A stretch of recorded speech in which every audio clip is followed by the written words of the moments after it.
What's up, everybody? This is episode 75 of Hoops Talk with Dave's Joint. Shout outs to everybody that's been supporting us thus far.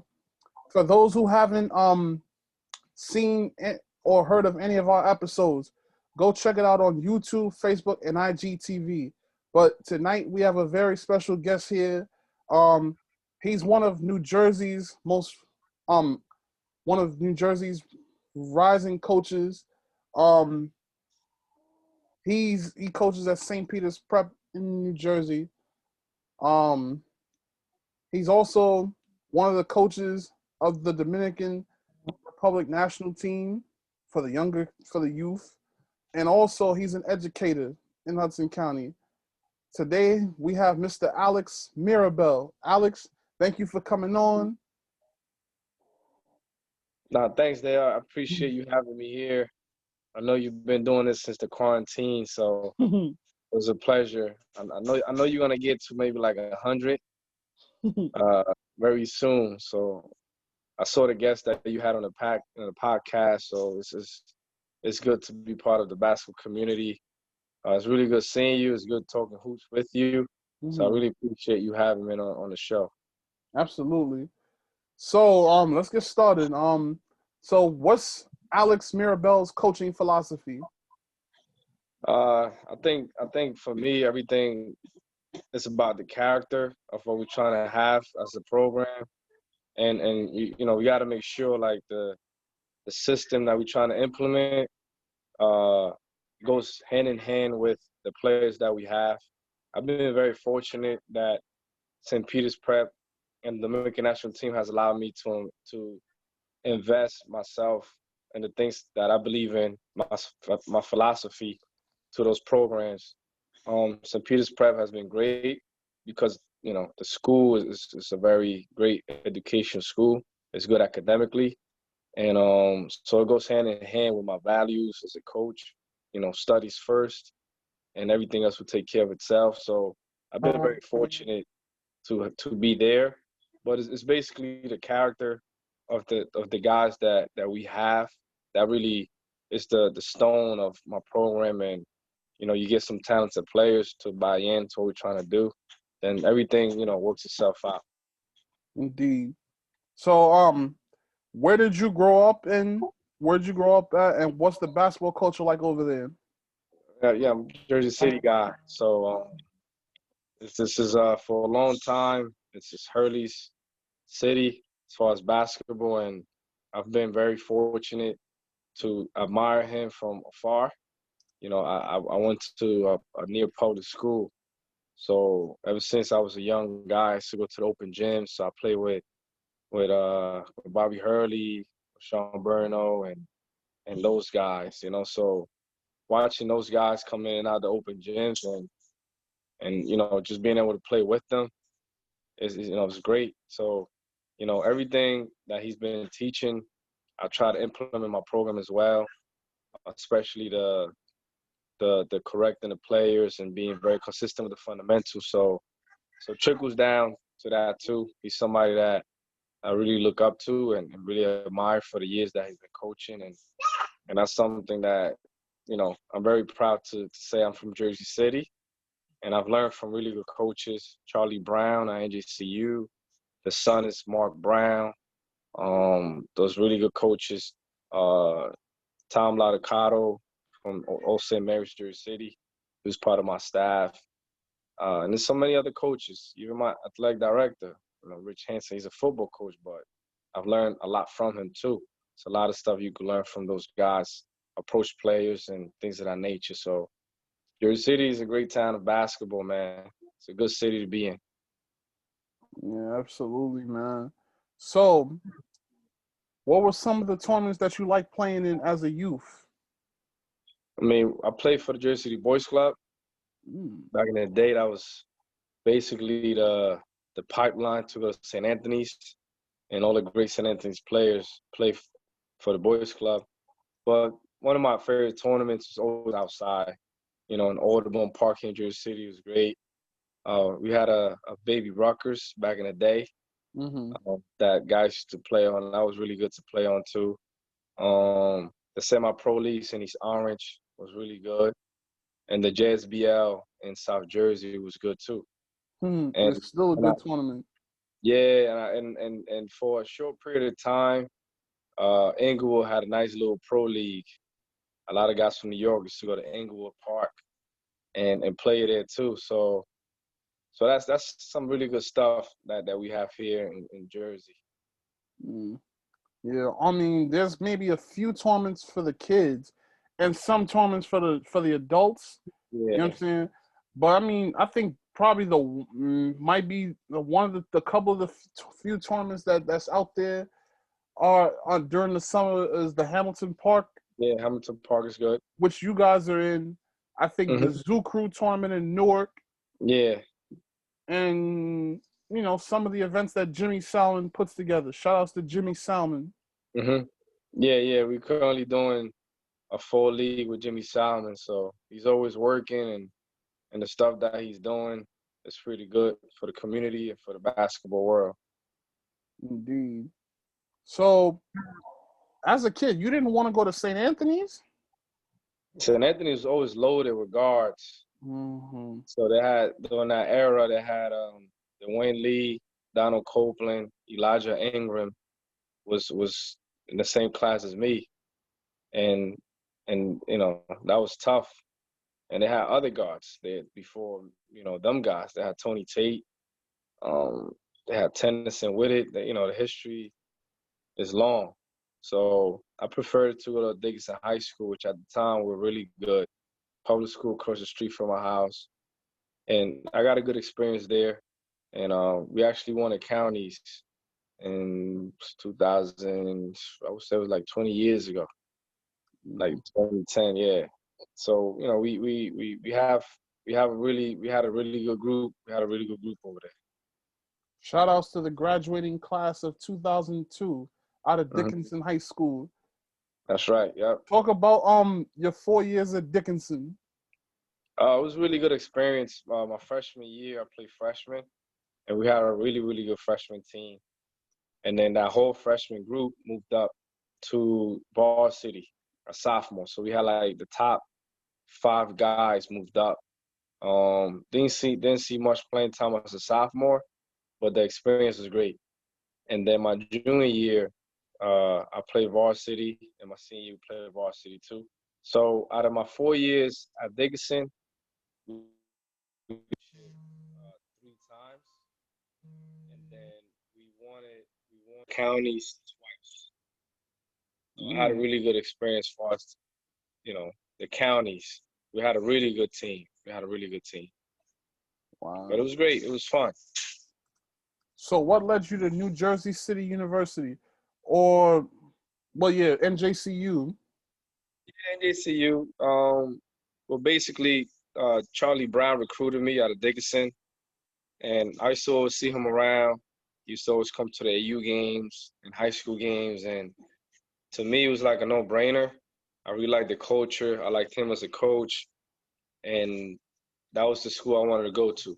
Like, I didn't really have like so many options like a lot of these kids have now, like prep schools, and reclassifying back then was not like very popular. And when I went to the campus, I really enjoyed it. And he's like one of my mentors right now. So I think I made the right decision. So talk about your 4 years at Dickinson. It was good. It was a good experience. It was like your typical school in the inner cities. It could be a little rough at times, but you just have to, be man enough to handle certain situations that come across you.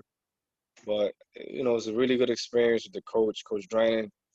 He actually passed away a couple of years ago, and his son is there now. But I learned a lot from Drennan. It was good to stay in Jersey City in the school and be with those guys that you grew up with. So it was good. It's a good experience.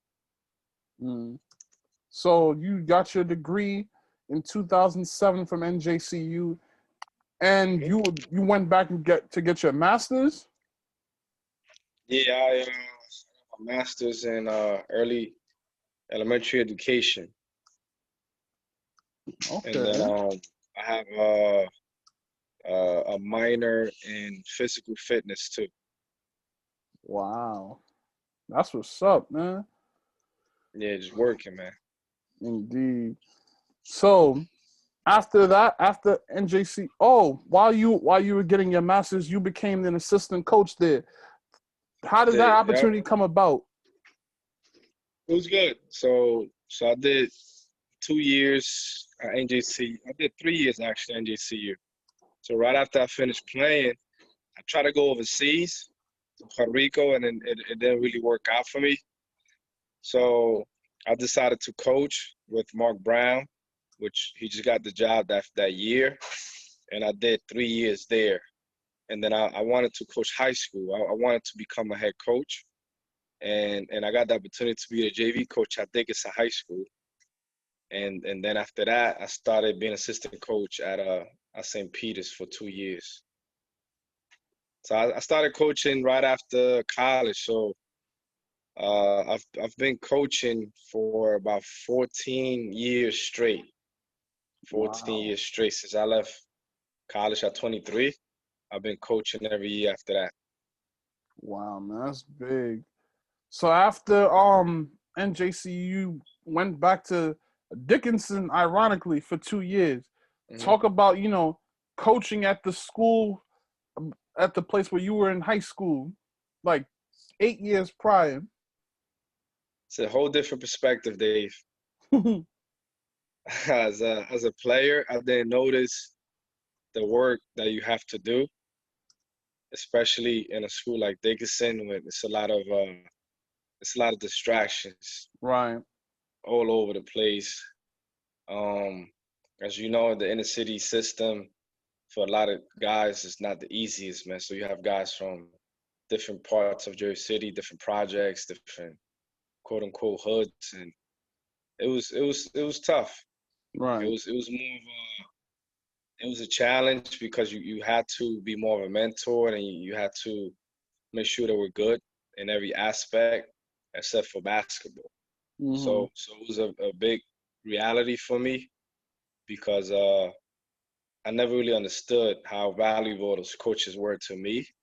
But now, like as an older person, a man, I understood what the staff did for those guys. So I really applaud those guys.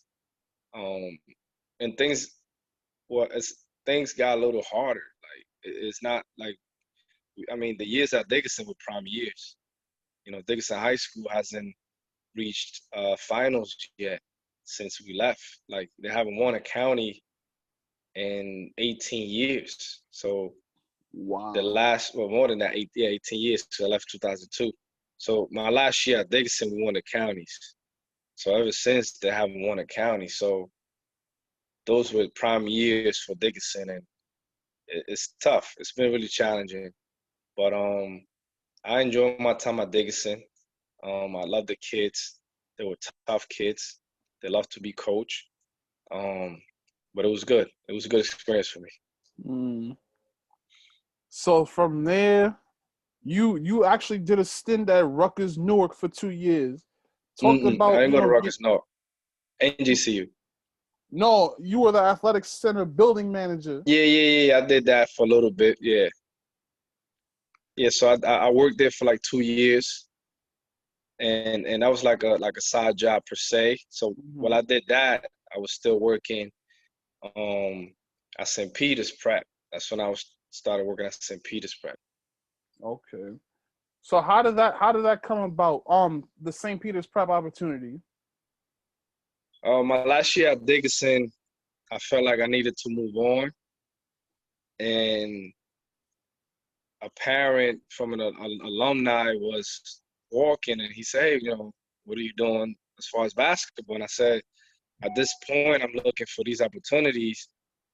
And he looked at me like I was crazy because I really wanted some schools that were not quote unquote basketball schools. So he said, "Hey man, I think you have an opportunity here. Call it coach and let me know how this goes." And I called it Coach Decker at the time, and he interviewed me, and and I got the job, and it was great. So what was it like, coaching at a Catholic school, like St. Peter's Prep? Like, it was a basically a different world away from Dickinson. Oh yeah, it's very different, man.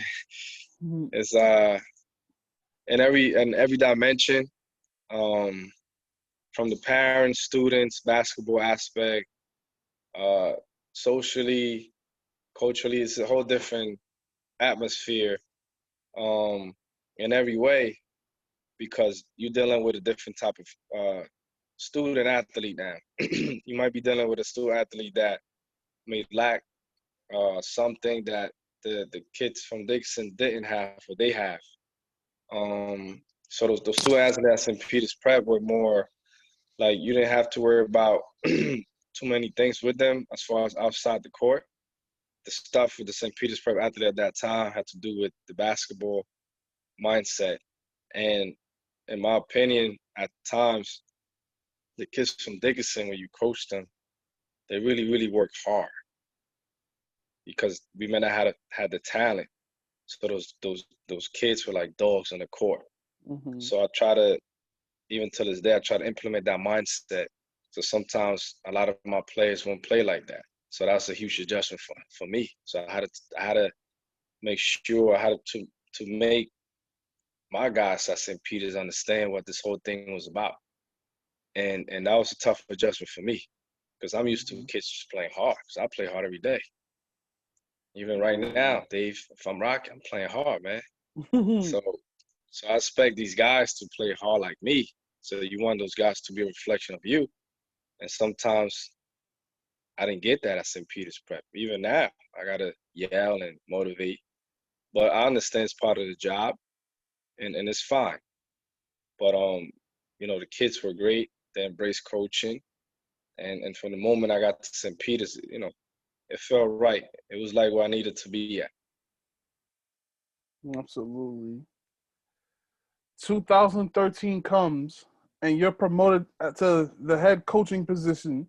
How did it feel getting that, that nod, saying, getting the opportunity to be named as the head coach? It felt good, but I quickly found out I had a lot of work to do, brother. It was nice, but I didn't know what I was putting myself into. There's so many things that I had to learn my first 2 years, and even I'm learning now that I had no idea about. When I first got the job, we had on our roster 6 to 7 Division I guys.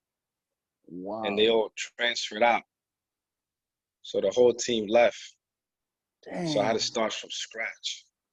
Like I had a JV team. I had one junior and a couple of seniors, but they were not really basketball players. Mm-hmm. So it's from a situation where you go from going to every showcase that there is in New Jersey, New York, Philly, PA, to nothing, to losing to the majority of the teams from the counties. So the work ethic was there, but it was so much stuff that I needed to do as far as to implement a system and make sure guys want to come to St. Peter's. That was half the battle, but it was a huge adjustment that I had to make. And it was a lot of work, brother. That's all I can say, man. I was in the gym. I was in the film. And luckily I had a really good group that was not too talented, but they bought in. So it's funny you asked me that question. It just brings memories, and it motivates me even more because I'm not to the point. I've never been the type of coach or person to be comfortable where I'm at. So it brings back memories of what it used to be, as far as like getting pounded in by 20, 30 points every other day, man. It was rough beginnings, but it was necessary. How was it competing, in Hudson County with schools like St. Anthony, Hudson Catholic, Marist? Like, how was it competing against those other schools? And we never play St. Anthony's. in the regular season, but in the summer league and fall leagues, we lose by 20, 30 points. Hudson, 20, 30. Marist, 20, 30. So it was no competition. In my first 2 years, it was just no. And then I built it up little by little. My, I would say 5th year was a little better. Fifth was a good year. But we couldn't compete to those guys. So 2016, you guys won the Hudson County Championship. That was, I think that year we didn't win it. We played, I believe we played Hudson Catholic. That was the year we played Hudson, and we lost by like 10. Wow. But I think it was a really good year that year. Really good year for us. Yeah, man, that's what's up. So, talk about, some of the kids that have come through your program. The backboners, man. First year, let's put it this way, Dave. When I first got the job, my best players were football players. So I had 3 to 4 guys that played football and were like my best players. So in the summer and fall, I never seen them. So we used to get killed by teams because we didn't have our best players. But I always wanted our guys to, do stuff. When you talk about that first year, the freshmen we had and sophomores were George Porter plays football for Lehigh. Brandon Thiel, he plays basketball at Army. Shane Simon, he plays football for Notre Dame. He's an All-American in football. So those 3 guys were the backbone to my first years. And they really set the platform for everybody else. Wow, man. That's big right there. So before we get into the recent Marauders situation. I can't hear you, Dave. Can you hear me now? No, you gotta, I don't know if it's you or me. So yeah, very low. Yeah. So what I was saying was before we get into the talking about the recent Marauders, let's talk about, the Dominican Republic National Team. So for the last 6 years you've been coaching the national team, how has it been, coaching for your country? It's been a blessing, man. Dominican Republic has a special place. My parents were born there and raised, and ever since I was a young man, I always wanted to either play for the team or coach it. And again, working with those guys, I met with Oliver Antigua, and he really helped me out a lot, connected me with doing some stuff, and I'm till this day I'm really blessed to be part of my country's national team. It's a great opportunity for me. I'm very humbled by it. Every time I coach, every time I try to help them out, it's for the community, it's for the kids. Because I think we have a lot of talent, and I'm willing to do whatever it takes to help those student athletes out, anything that they need. But the goal is to be one of the best teams in the world. So you have to work. You have to get the younger guys to have their paperwork right and compete, and making sure that they do the things that they need to do to get better, and little by little, try to do what we need to do as far as being one of the top teams in the world. So, talk about some of the notable players that you coached on that team. We have Lester Quinones, Alanzo Frink, Justin Minaya, David Jones, that just committed to DePaul. Lester's in Memphis, Alanzo and Justin are in South Carolina. John Montero, that kid's going to be a pro in a couple of years.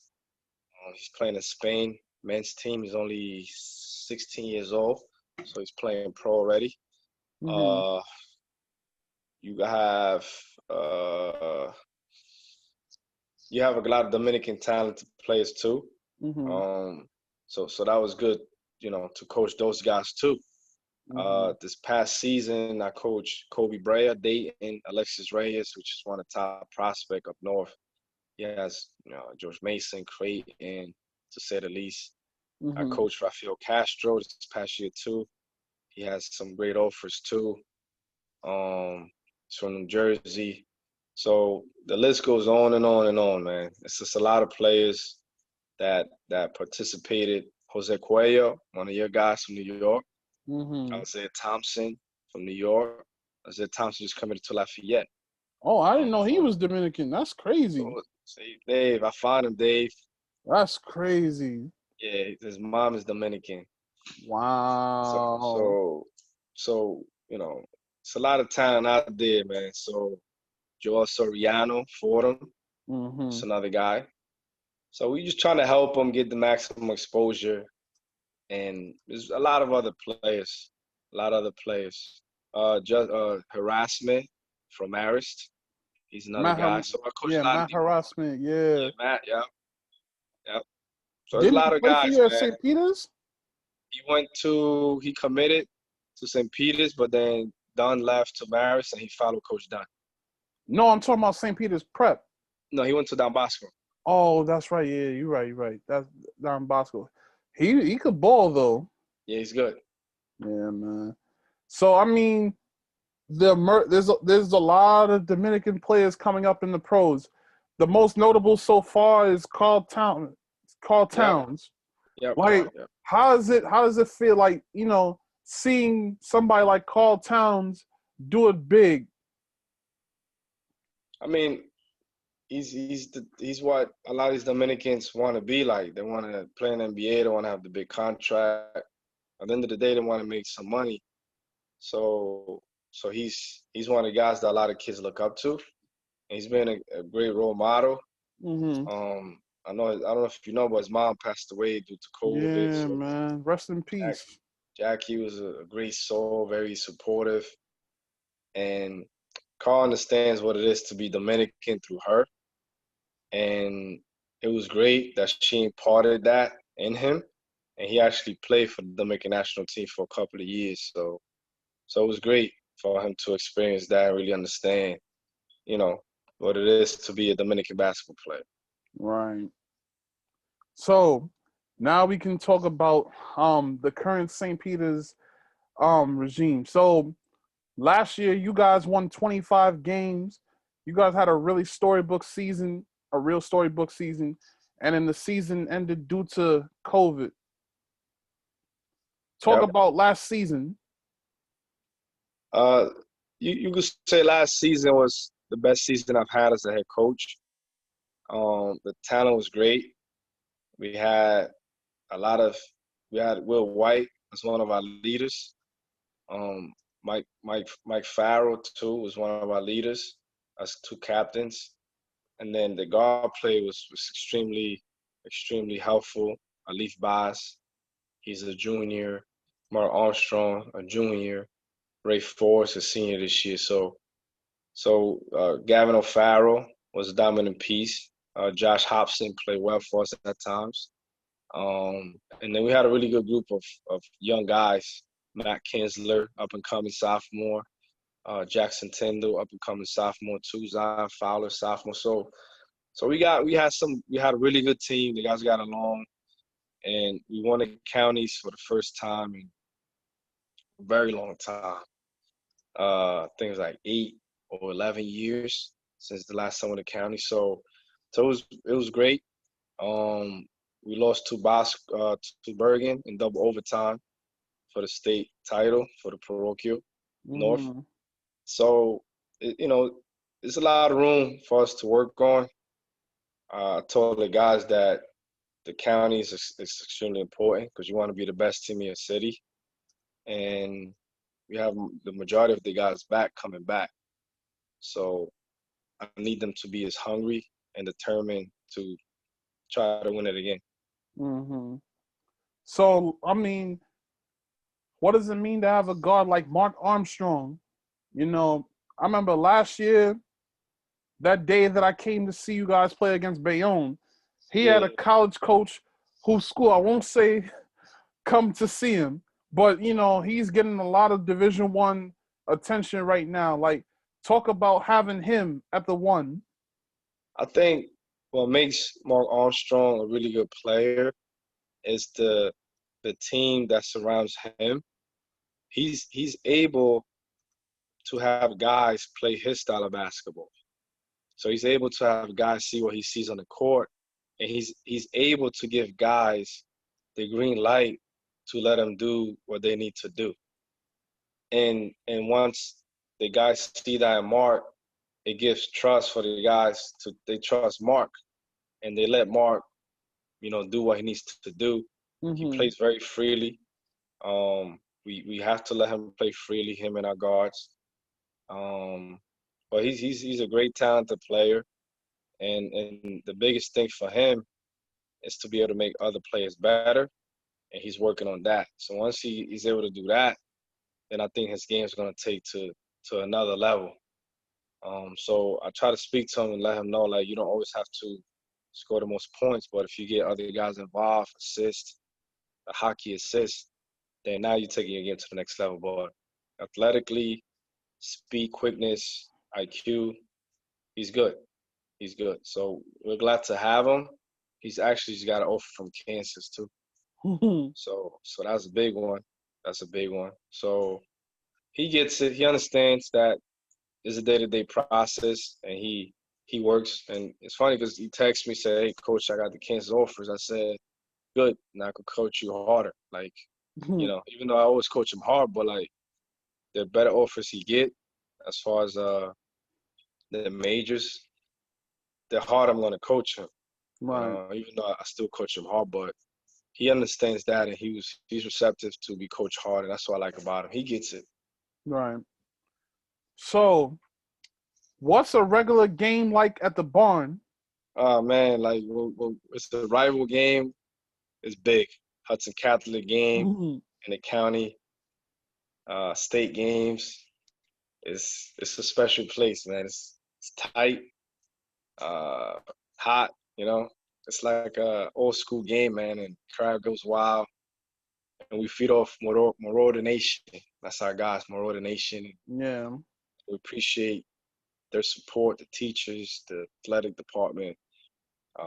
They do a great job promoting the game. So, you know, so it's great. It's a great atmosphere.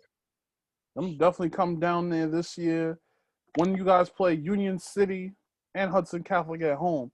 I have to. Yeah, they got some good players. Yeah. So, unfortunately, Marist closed.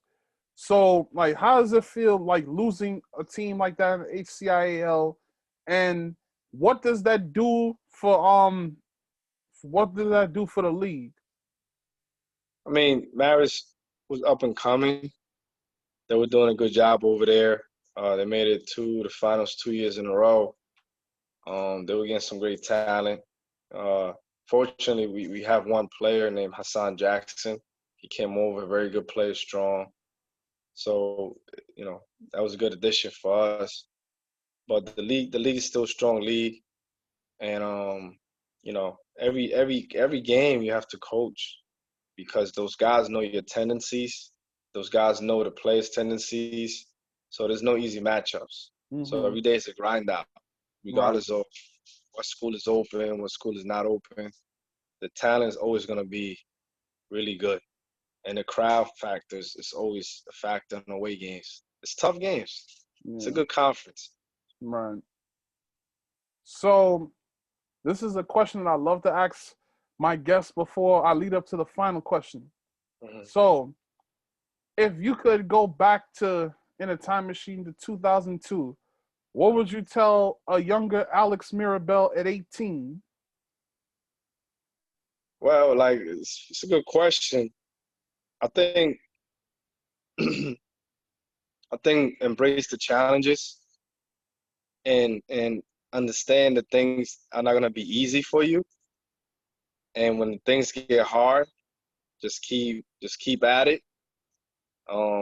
It's an old saying that says, if you keep knocking on the door, somebody's eventually going to open it.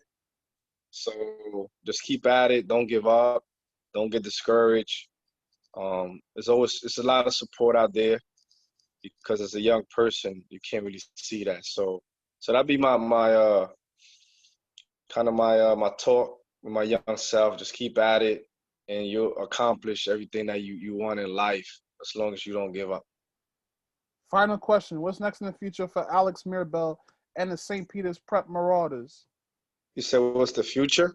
Yeah. What's next in the future for you and we got a game tomorrow in the fall league against Hudson Catholic, and we got to win that game. That's the future. So it's day by day, Dave. We got to get better tomorrow, and we got to play good basketball tomorrow. And with that, everything else falls in place. But it's a day-to-day process with us. We like to approach it that way because, as you know, you never know what the future holds. So we want our guys to be mentally tough and understand that things are not going to be easy, but we just got to make adjustments. So tomorrow's a big game. And, we got to play hard. We got to play together. Hudson Catholic has a really good team. So that's the challenge. Alex, thank you so much for coming on to share your testimonial. And I wish you and St. Peter's and the Dominican Republic National Team nothing but the best of luck moving forward. Thanks, man. Appreciate it, Dave. Well, everybody, this is episode 75 of Hoops Talk with Dave's Joint. Shout outs to my good friend Alex Mirabel for coming on to share his story. For those from the Dominican Republic, Jersey City, Dickinson, St. Peter's, NJCU, or wherever you know Alex from, go support this episode on YouTube, Facebook, and IGTV. And also, if you're free tomorrow, go to Glenfield Park in Montclair, New Jersey to support the Marauders tomorrow night and every Wednesday after. So stay blessed, stay safe.